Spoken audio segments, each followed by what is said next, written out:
Kota Yogyakarta.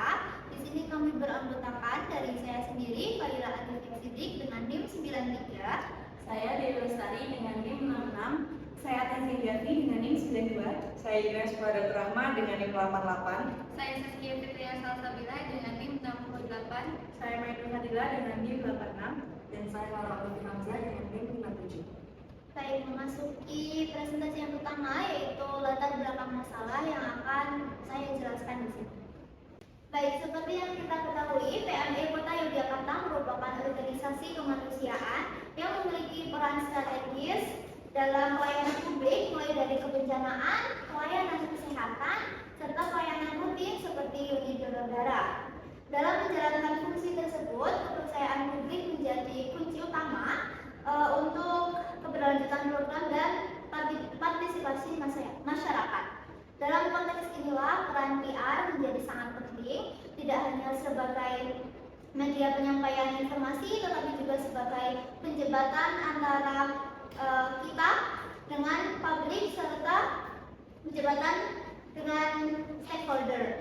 Di era digital saat ini, PR dituntut untuk cepat dan adaptif sehingga beralih dari media digital menjadi media sosial. Namun, dalam praktiknya, fungsi kehumasan PMI Kota Yogyakarta di sini masih menghadapi berbagai tantangan seperti keterbatasan sumber daya manusia, kemudian minimnya fasilitas publikasi, serta belum optimalnya kemitraan dengan stakeholder strategis pada pengelolaan publikasi yang berdampak dengan komunikasi yang belum maksimal. Kondisi tersebut menjadi semakin krusial ketika PMI dituntut untuk menyampaikan informasi secara cepat, akurat, dan humanis.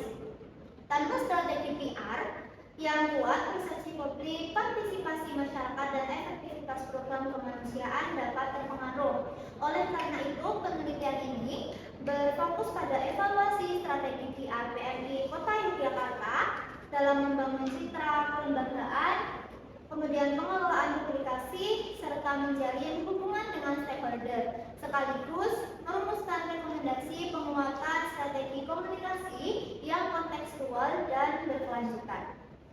Dari riset yang kami lakukan terdapat 4 rumusan masalah. Yang pertama mengenai strategi public relation PMI Kota Jogja dalam membangun dan mempertahankan citra kelembagaan.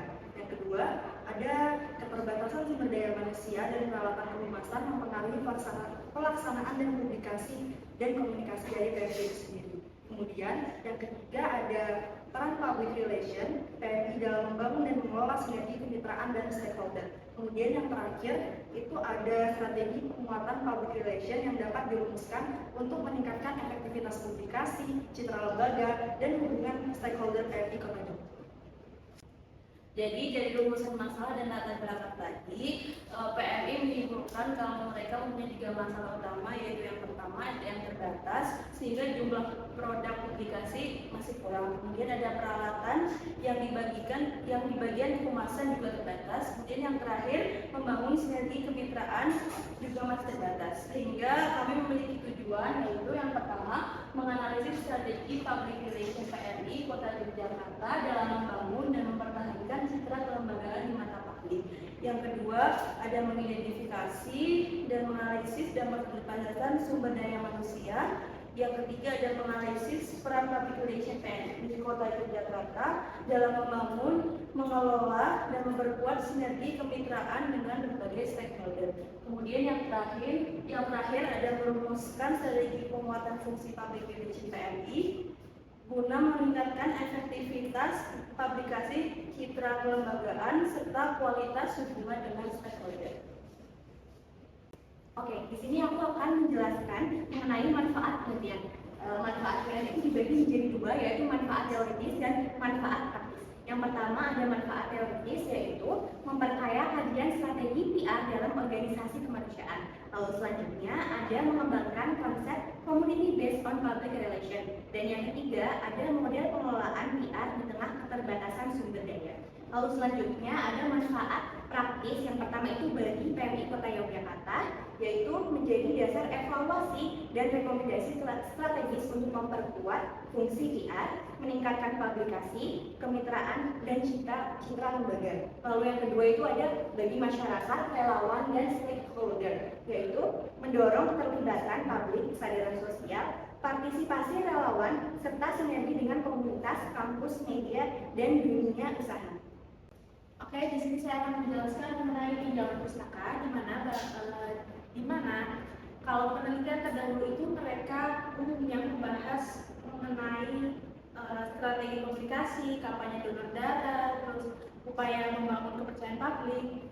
Namun sebagian besar itu penelitian terdahulu tidak atau belum menempatkan public relations sebagai fungsi manajerial yang strategis, khususnya dalam konteks organisasi kemanusiaan daerah seperti PMI, serta belum menyoroti secara spesifik keterbatasan sumber daya yang dihadapi.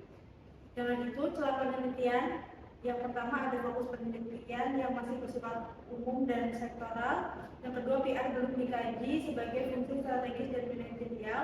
Keterbatasan SDM, anggaran, dan sarana belum menjadi fokus utama. Yang terakhir ada minim konteks organisasi kemanusiaan di tingkat daerah. Nah, selanjutnya yaitu kebaruan penelitian yang akan kita kaji. Yang pertama, mengkaji strategis penguatan public relation PMI kota atau kabupaten Yogyakarta. Yang kedua, fokus pada kondisi keterbatasan sumber daya. Yang ketiga, menempatkan PR sebagai fungsi strategis dan manajerial. Yang selanjutnya dikontekstualkan dengan karakter sosial budaya Yogyakarta. Selanjutnya, menghasilkan model strategi PR yang adaptif dan aplikatif awal. Yang terakhir, sehingga penanganan bisa dilakukan lebih cepat dan mudah.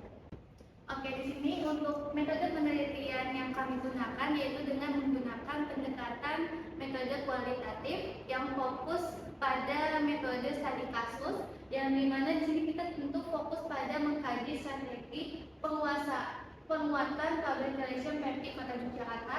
Lalu untuk pengumpulan data sendiri di sini kami menggunakan dua cara, yaitu wawancara tatap muka dan juga chat WhatsApp. Lalu untuk objek dan subjeknya sendiri, objeknya itu kita fokus pada strategi penguatan public relation, dan untuk subjeknya sendiri tentu yaitu PMI Kota Yogyakarta. Lalu untuk analisis data kita menggunakan model Miles and Habermas.